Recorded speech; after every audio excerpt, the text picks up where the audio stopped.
What's good? It's your boy Fanon. Okay, gonna do a article came out earlier. I was actually informed about it by Blue Blood Sports TV. He did another video on himself, so definitely check out his work on the issue.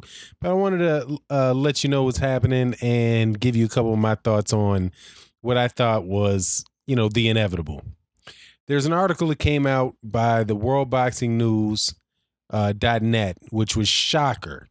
Anthony Joshua unhappy with the with Deontay Wilder collapse. Alexander Povetkin not official, despite WBA's 24-hour deadline.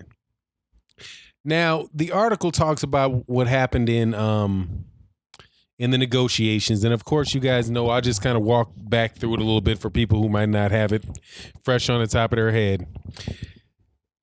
Anthony Joshua passed up $50 million offer for a bout with Deontay Wilder.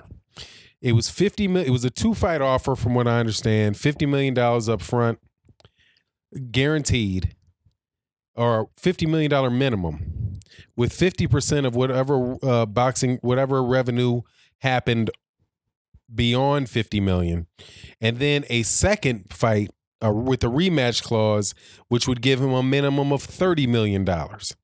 So, Anthony Joshua, and I think everybody can agree with this, turned down at least $80 million in guaranteed money to face Deontay Wilder. I do believe it was in the United States.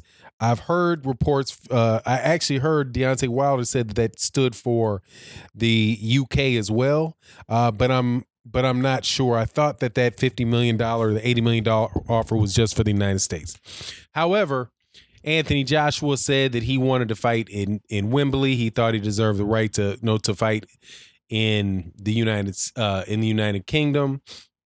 And Blasey Skippy winds up that Deontay Wilder says that he's willing to accept the deal.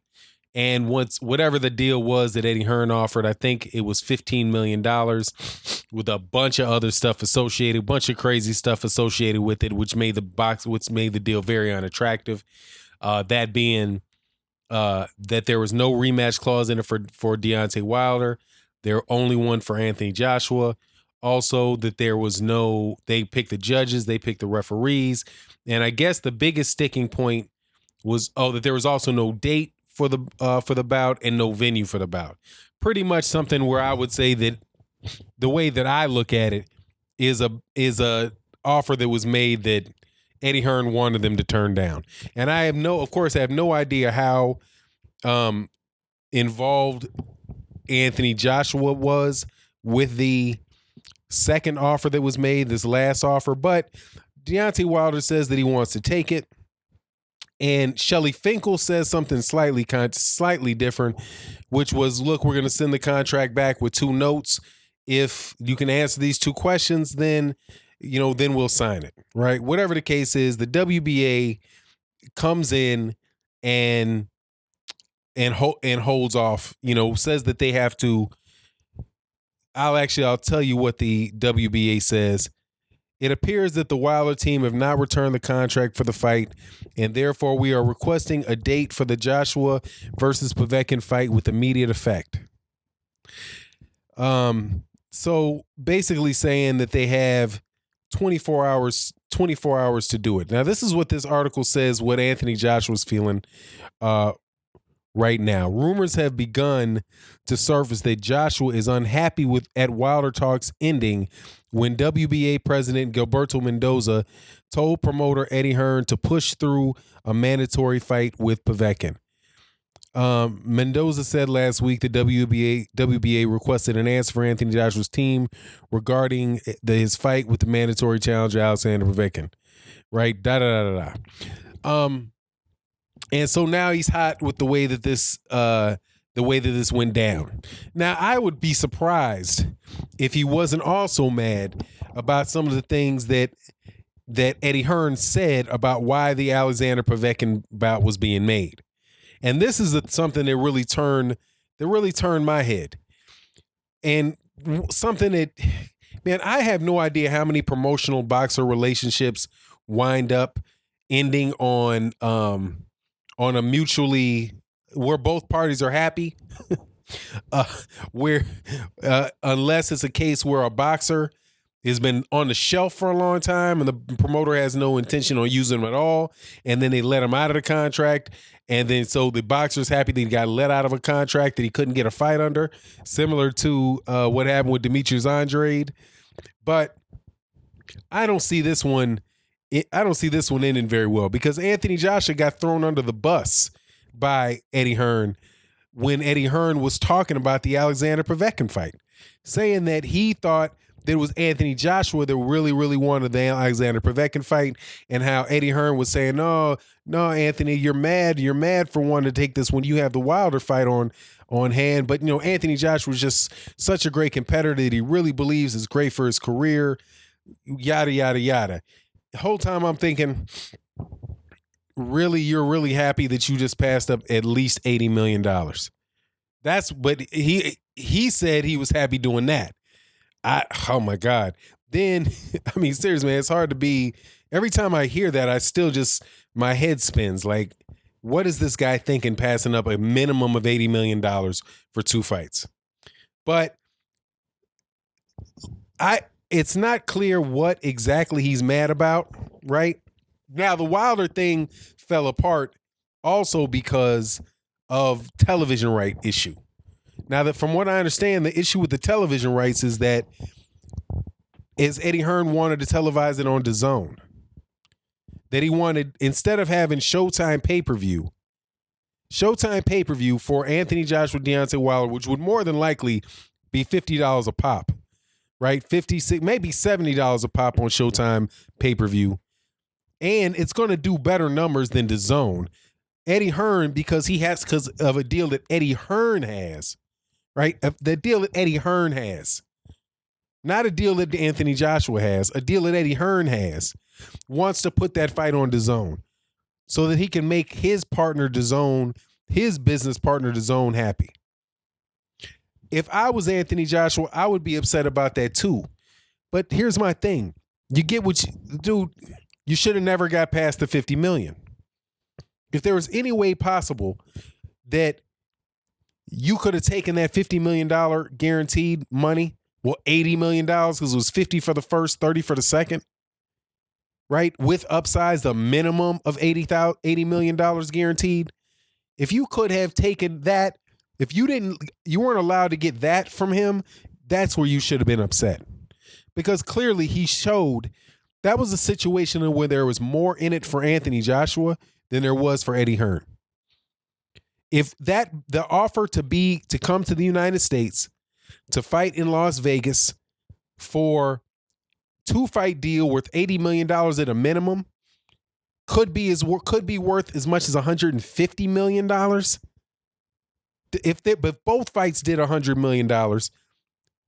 If both fights did $100 million in revenue, that means Anthony Joshua was getting a big chunk of $100 million that would go to his team minus the promotional fees that he would have to pay to Eddie Hearn. But Eddie Hearn and Barry Hearn, it was clear that that's not in their interest. Similarly, having the television rights, having it aired on DAZN versus Showtime is not in Anthony Joshua's interest. That's in Eddie Hearn's. That's in Eddie Hearn's interest. And that's what you get when you get a promoter. Because the promoter doesn't work for you. The promoter doesn't work for the boxer. The promoter works for himself. The promoter works for the promotional company. So the first duty that a promoter has is self-preservation. That's the first thing that when a deal that a promoter or anybody in the circumstance that works for themselves and has a company that they're responsible for growing and maintaining, their first instinct is to take care of themselves. And I do believe that's what Eddie Hearn was doing all the way through this. But, you lay in bed with snakes, you get bit. So what does Eddie Hearn get out of all of this? Eddie Hearn gets a quote unquote, I don't believe it's $1 billion deal, right? But he uses Anthony Joshua's name to get $100 billion deal. He uses $1 billion deal, $250 million really, right? $125 million for 2 years, but with options to get bigger. Eddie Hearn gets that, right? Then also Eddie Hearn gets a lot of attention and the ability to sign other boxers in the UK. He's trying to leverage this to get fighters in the United States. If he's successful, he's trying to build a promotional company in the United States and a promotional company in the UK. He is the mouthpiece for Anthony Joshua. So anytime really that Anthony Joshua's talking in the United States, it's through the mouth of Eddie Hearn. So really, it's Eddie Hearn that's growing Eddie Hearn's profile and not Anthony Joshua growing Anthony Joshua's profile. Anthony Joshua is just the guy that lost out on $100 million over 2 fights. So if I was Anthony Joshua and I was waking up, I would be upset with this guy too. But like I said, you lay down and you lay with dogs, you catch fleas. I'm quite sure that originally it was important for Anthony Joshua to get his money from, to have a promotional relationship with somebody coming into the pros.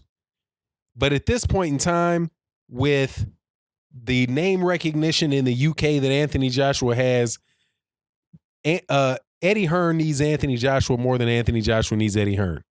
But from everywhere that I can see, Eddie Hearn is taking advantage of the situation as much as he possibly can for his own betterment and not necessarily looking out for the best interests of Anthony Joshua. Because if he was really looking out for Anthony Joshua, he would have told Anthony Joshua to go to the United States. Man, Anthony, you don't pass up. You don't take a $30 million pay cut, man, just so you can fight in Wembley. Go to the United States, take those 2 fights, man, your family's set. Okay? If you win both of those fights, then all of a sudden you got a gigantic profile in the United States. You got a gigantic profile in the UK. And now you really are the financial king of boxing. Because right now he's not. He's going to make less money in his next fight than Gennady Golovkin's going to make in his next fight, and Canelo Alvarez is going to make in his next fight. And that's just the truth of the matter. And on top of it, Anthony Joshua had that opportunity, but instead of being able to take advantage of that opportunity, now he's in a situation where in the biggest market in the world, in the boxing market in the world, his name is basically trash. Because every other person that's talking about him is calling him a ducker and calling him a coward. Every other person that's talking about Anthony Joshua is talking about they're either calling him a coward or they're addressing somebody else calling him a coward. And over in the UK, from what I'm getting, the same thing is taking place. He's getting a lot of slack from people in the UK saying, why am I watching you fight Alexander Povetkin? What is this? You're not going to fight Deontay Wilder. You're going to pass up $100 million and fight Alexander Povetkin? Maybe there's something to the fact that people are saying you're afraid of this guy. You got Tyson Fury saying he's afraid. Anthony Joshua's afraid of him. Got Joseph Parker saying that he's afraid of him. You got Winky Wright saying that he can't beat him. You got Roy Jones Jr. saying he's not ready for Deontay Wilder. Teddy Atlas saying the same thing.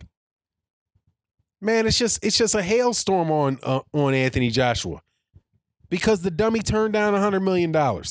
If he would have taken that offer, but he couldn't take the offer. Why?